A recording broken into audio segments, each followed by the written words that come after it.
In the next few minutes, I'm going to go over the 8-figure Google Ads playbook that's responsible for scaling brands like these to multi-8 figures every single year. And this is a fashion brand that we currently run Google Ads for, but if we just go back in time from the 1st of January to basically the end of June, a full month of June, we can see just in basically half the year, this brand has already done $15 million. And what most brands don't understand is to get to this level with Google Ads, it's not about what's the next best campaign we can launch. It's not about how we can spend more money. It's rather looking at Google as a whole ecosystem approach and treating Google as one small part of the entire ecosystem. But the true elements that actually make up any scale with Google Ads, there's 5 major elements, starting with the product market fit. Number 2, a foundation that pulls in the perfect customer, starting from the landing page experience to the product feed quality to even something called the AI readiness overview, which I believe 90% of brands don't even know about. Third, it's the account organizational structure, followed by the reward and punishment-based scaling system, which ends with the feedback loop. But here's what you want to understand to scale to 8 figures. An 8-figure brand is not created by, number 1, spending more money. It's not created by adding more products or clicking more buttons with Google Ads. The moment you internalize this, I promise more levels of scale you didn't even know were possible are going to be introduced into your brand. But for that to happen, there's a few phases that need to take place. And these are basically 4 different phases of a life cycle of an e-commerce brand, going from 6 figures to 7, then eventually 8 figures. The first phase is known as the ground level scale. Now, what most brands don't understand is to reach this level of scale, they believe that they need to go inside their ad account and they need to figure out what's the next best campaign type for them, what's the next best strategy, that next best lever they can pull to suddenly just achieve this level of scale. But what I will tell you from personal experience, because I've scaled over 500 brands at this point, over 150 million in ad spend, is there's no secret behind this. It's consistency and momentum with approach that is based off of these 4 different phases. The first phase, which is the ground level scale, is essentially where we're approaching it in terms of the total addressable market. And in this phase, what we're trying to build is a strong foundation that reaches our addressable market in the best possible manner, starting with the products themselves. And ideally in this situation, this doesn't always hold true, but a large collection of products shown to a large audience, ideally 1 million plus, is almost always the easiest way to scale to 8 figures. And this is purely because of the fact that the more your total addressable market is, the lower your search impression share will be. Because I mean, if we look at it from the 1st of January to the 30th of June, despite us doing $15 million, we're only reaching 22% of the market in terms of search impression share. And out of those people that have actually seen our ads, only 30% have even clicked on it, which means we have a whole realm of people we have not even shown our ads. We're already doing 8 figures per year in terms of revenue. But this all starts with the baseline of a landing page experience that speaks to these ideal customers where they want to meet you. And there's 4 major questions we always make sure within this playbook are answered in order to scale any brand we work with. What type of people do our products relate most to? Number 1, where are these people shopping? Number 2, Number 3 is what language are they using, specifically what slang words they're using, what specific phrases you're using, basically trying to understand how the people in your industry speak the best to each other and what they're searching for online. For example, this is a perfect example. If we go on Google and let's say we're in the skincare industry, the beauty industry as a matter of fact, what most people are doing or what most brands are doing or what most women shopping for the specific cream they want to buy or specific skincare product they want to buy are doing is they're going on Google and they're typing things such as best wrinkle care cream for me, for example. So if we go ahead and type in wrinkle care cream for me as a woman, this is a long tail keyword, essentially a conversation-based keyword, which most women are now typing in. And this is where AI plays a huge role because this is no longer 2020 or 2024 where people would just go into shopping listings or search listings, look through these listicles, advertorials to understand what they wanted to purchase. Because now there's literally somebody, a robot on the other side of the screen telling them what's the best for beginners, what's the best drugstore value, what's the best for deep wrinkles. And these women are not just necessarily going in and just reading it off of surface value. They're doing more education-based searches. They're understanding what the ingredients are within that specific wrinkle care cream. They're understanding how this will play out in their current life situation, where they are in terms of age, in terms of the psychological factors they're facing, so on and so forth. And all of these things are playing an impact on how they shop, specifically starting with the landing page experience, because the more of these conversation-based keywords you have basically distributed out within your landing pages, within your Google Merchant Center, the back end, the more closely you're following this 8-figure playbook. There's no secret sauce behind it. It's just basically reaching where your customers are already searching for within AI, within ChatGPT, or just within the shopping listings and what your competition is doing. But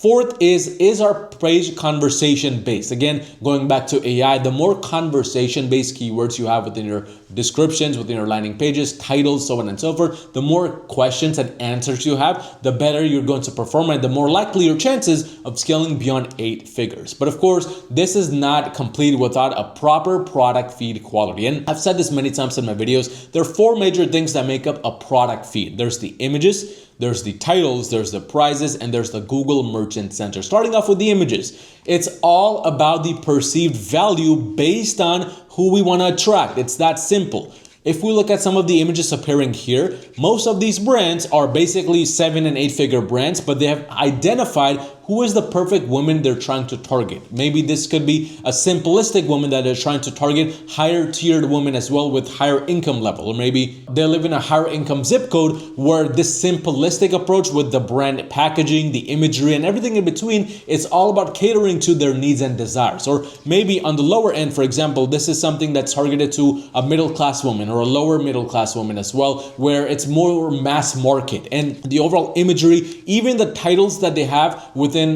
their product feed relate to that. And that's essentially what perceived value is all about. It's not about going in and just having the highest quality image or just having a plain white background image just because that's the opposite of the competition, because that's the next thing that you want to also incorporate here. It's more about first understanding who is our ICP. Is it a woman between the ages of 20 to 35, or is it a woman that's between the ages of 30 to 50 and they have more income to spare, so on and so forth. Because once you understand that, that can make it easy for you to identify the second step, which is the opposite of the competitor's approach. This is where essentially A/B testing and what we do for this brand really comes in handy, because what we're doing at any given time is A/B testing things like the product images, what is working versus what worked 30 days ago. We're also A/B testing the product titles. That's why a lot of this is blurred out, but you can see that we have some titles which are smaller, we have some titles which are bigger, and these are basically similar products pricing, and these are basically similar prices to each other because these are A/B tests with supplemental features. This is a more advanced strategy, something we do for a lot of the brands we work with under my agency, which, by the way, if you run a brand making over $50,000 a month in revenue and you need some extra help scaling with Google Ads to the next level, right now we're offering free audits for e-commerce brands doing over $50,000 a month and want to scale to the next level. Just click the first link in the description below or scan this QR code right next to my face and you'll be able to go on my website, schedule a call directly with me, and we can do a free audit for your brand as well. But essentially, that's where the A/B testing process comes in, because you only let the data tell you what is working and what isn't, and that data should let you know if we're reaching your perfect ICP over time. And you can know this by the CTRs. Are your CPCs going up or down? If your CPCs are going down, your CTRs are going up, that's a direct indicator that now you're reaching the right audience and they're clicking more and more on your ads. Of course, the ROAS should follow with it. But second part of the product feed is the product titles. Again, the main approach we do here and why we're able to scale a brand from 6 to 7 figures to 8 figures is because we rewrite the product titles with the slang our ICP uses. What most brands do, and we can even see it here, is they go in and they make very generic titles. Like, for example, estrogen face cream for women over 40, or 8-in-1 bio serum. And this can be related to your brand and your niche as well. It doesn't have to be beauty, but these are very generic product titles that specifically state a certain problem the product solves, or that this is a 8-in-1, or this is a peptide cream. That's great. Those are specifications. However, that doesn't pay the bills, and that doesn't definitely attract a woman who is emotion based. So what we do and why we are able to scale so aggressively is because we rewrite our entire product titles with the slang our ICP uses. And the general formula we like to use is the following: high perceived value increasing keywords at the start, plus SEO, plus brand/authority keywords, with the main focus of conversation-based keywords. A perfect example of this is, for example, this one right here: the ultimate soothing cream by Augustinus Bader, etc. So at the start, they have the ultimate.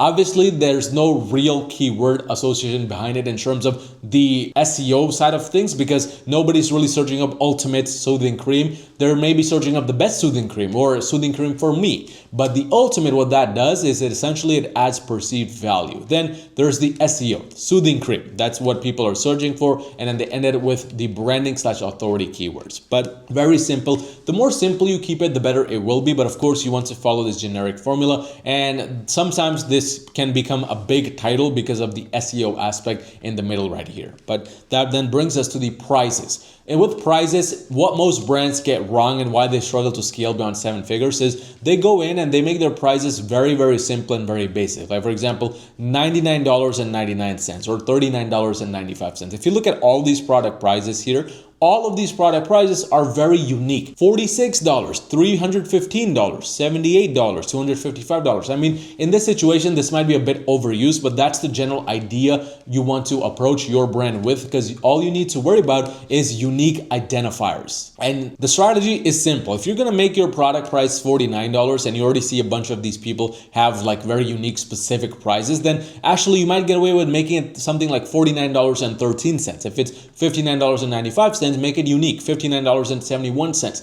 This is a small change, but it adds a perceived value. It's all about perceived value from the top to the bottom, because we're trying to improve how our brand is perceived in our users' eyes. It's that simple. Fourth is the Google Merchant Center, the shop quality. And the best way to understand how your shop quality for your brand is if you go to your Google Merchant Center and to the shop quality. You might see an overall quality score that says great, exceptional. Right now, go to your Google Merchant Center and look at this. If it's anything below great, we have a big problem, because the thing is, your CPCs, your CTRs, even your results on the top level are determined based on how good of a score this is. If you are market average, that's not good enough. Even well above average nowadays is not good enough, because at any given time, we should be working towards an exceptional score. And again, just because you don't have it right now doesn't mean that it's the end of the world. You might still be getting great results, but I guarantee you, the moment we go from great to exceptional is when things change. You have a big unlock of traffic, which you didn't even know existed in terms of the quality.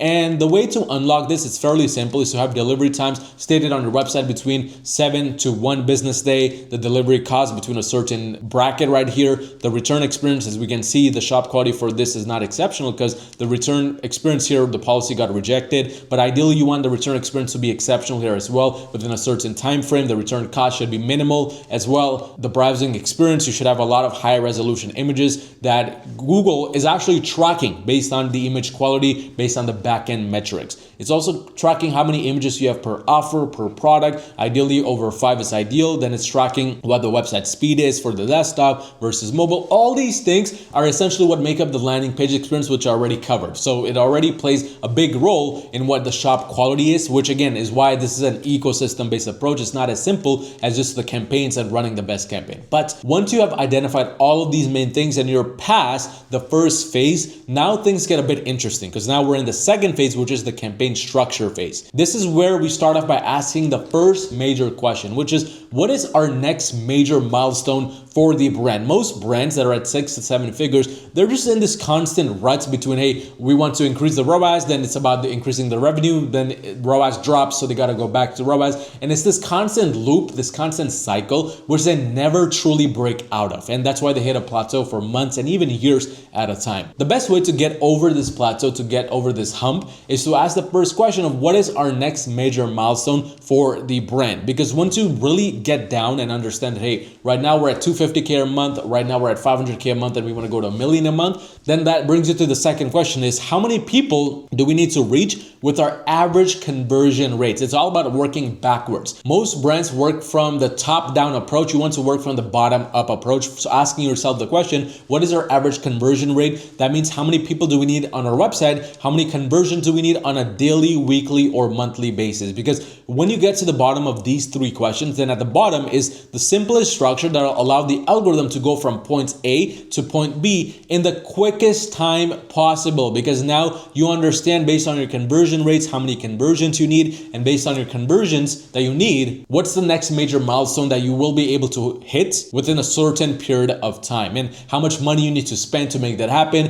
what the ROAS needs to be so that you can profitably make that happen. Because once you're at the bottom of this second phase, we move on to the third phase, which is the reward/punishment scaling system. Now, in this situation, what most brands get wrong, and this brand did this mistake for a long time before they came to us, is they were essentially trying to reward the algorithm when things weren't good. So for example, right now, during this time, there's a little bit of a hump we're reaching because this is a brand which has a slow time period between the months of July and early August. Late August is when things pick up again. The worst thing we can do is try to reward the algorithm just because it says limited by budget, or things like limited by target, even by adding in budgets or by decreasing targets so it can spend more. That's the worst thing we can do in this brand. And most brands don't realize this, but a positive ROI means that you can reward it with vertical plus horizontal scale. And the way we approach scaling, and the reason why we're able to scale to these levels, is we spend 70% of our budgets towards vertical scaling and 30% of our budgets towards horizontal scaling. It's that simple. That's why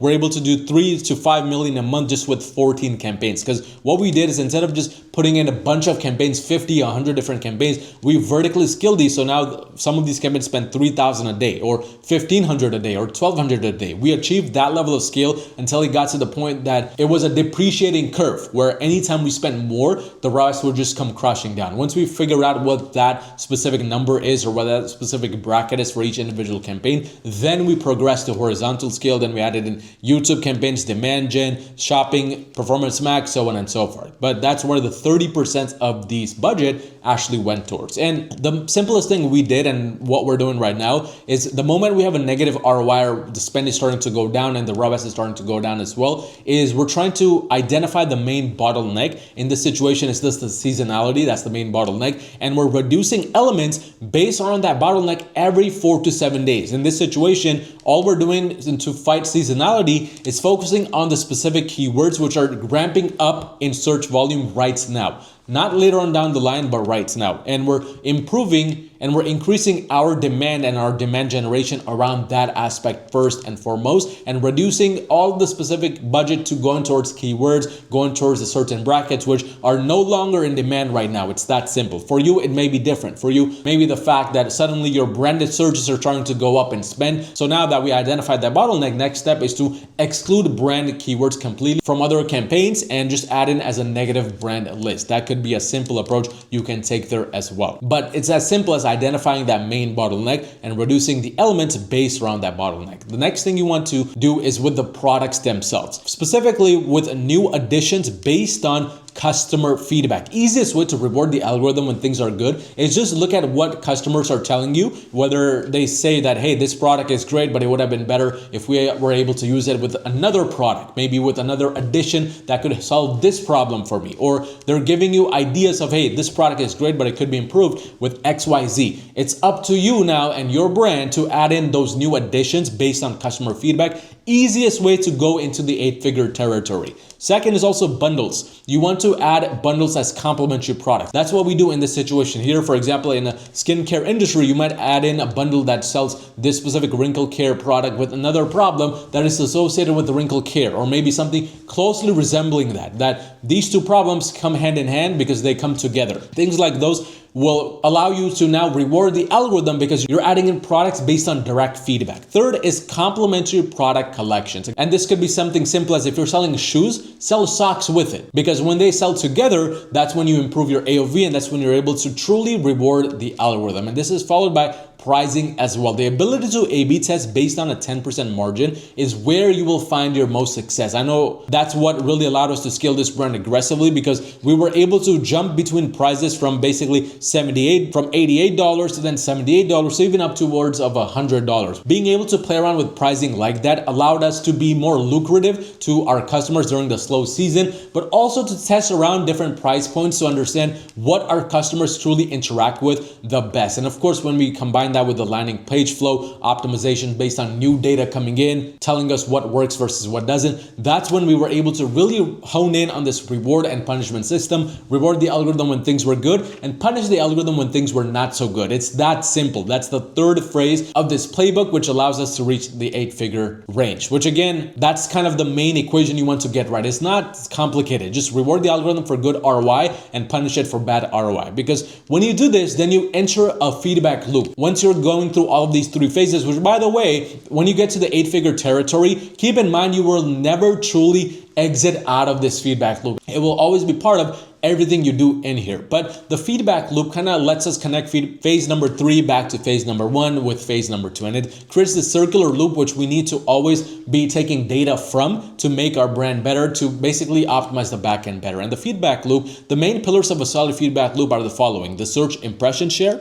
the click share, and the ROAS. The search impression share essentially tells us how much of the TAM, the total addressable market, we're truly reaching, and if there's more to it that we can reach, or if we've already reached max capacity, because that lets us know from which of these phases we need to optimize things a bit more. Second is the click share. Again, is it more of an issue that we already are reaching a big pocket of the audience, but not enough people are clicking on our ads, meaning the ads themselves are the issue? Or is it more of the fact that we're getting a lot of people from our total addressable market to click our ads, and now it's more of the fact that we need to reach a bigger search impression share to now reduce our click share so we can start scaling again? And of course, all of these 2 things should be binded in with the fact of how your ROAS is doing. If your ROAS is profitable, great, we push spend, we reward the algorithm. If it's not so profitable, if it's not so good, then we punish the algorithm and we focus on things that can help us get things back on track. And the easiest way to understand what needs work right now is to ask yourself the question, what's working right now? What's working in the last 30 days, in the last 45 days? Because the thing is, with Google, your search impression share, your search keywords even, will change on a day-to-day basis, on a week-to-week basis. It's kind of delusional to look at your ads and your data on a week-to-week or day-to-day basis without looking at the bigger picture. And I always say this, to scale from 6 to 7 to 8 figures, you need to have a 30,000 foot view on your brand to understand what's working right now and what's working the last few days or last few time period, to truly see where you want to take things. Because ultimately that should lead you to the next question of what is driving down our top line profit. How does it categorize between a branded versus non-branded keywords? Going through the first 3 phases will allow you to have a good answer to this question, because looking at your top line profit, you should be able to know that, hey, the cold traffic keywords are driving down our profitability in the last 30 days. That means we need to re-strategize and go after different keywords which are in demand right now. Or the fact that all of a sudden new competitors have entered the market and now our brand is relying more on branded traffic. So now we need to address our actual product feed, our actual ads to make that better. Because all we're trying to identify here is, does the positioning need to improve, or is it the ad spend that needs to improve? Because the thing is, to get to 8 figures, you cannot force a brand to scale from 6 to 7 figures. It must be attracted from the ground up. It's all about the law of attraction at this stage of your brand to get to this level, because it's no longer about brute force. Brute force may have gotten you to 6 to 7 figures, but it's definitely not what will get you to 10 million, 20 million a year in total revenue. But with that being said, if you run a brand making over 50,000 a month and you want to scale profitably and consistently with Google Ads to the next level, scan the QR code on the screen or click the first link in the description below to directly schedule a call with me, so you can get a completely free Google Ads audit where I'll find all the problems preventing your brand from scaling, potential solutions, and then if it makes sense, how we can potentially work together to scale your brand long term.